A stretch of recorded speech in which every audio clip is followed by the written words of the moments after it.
आपण माने 5 सेन्सेस बा पंचेन्द्रिय कौन जानिचंती?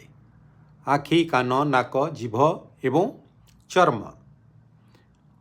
किंतु 6 सेन्स जानिथिबे अनेक लोकों पाखरे 6 सेन्स थाए। 6 सेन्स होची इंट्यूशन।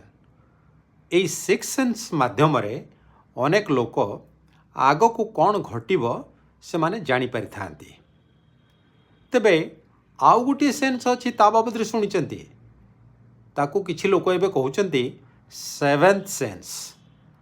तो 7th सेन्स ताले कौन? प्रकृतरे 7th सेन्स होची सिविक सेन्स। पुणी सिविक सेन्स ताल कौन? सिविक सेन्स होची आम मानकर नागरिक कर्तव्य ज्ञान। यार अभाव रे राष्ट्र बा समाज एक्चुअली दुर्बल हो जाए।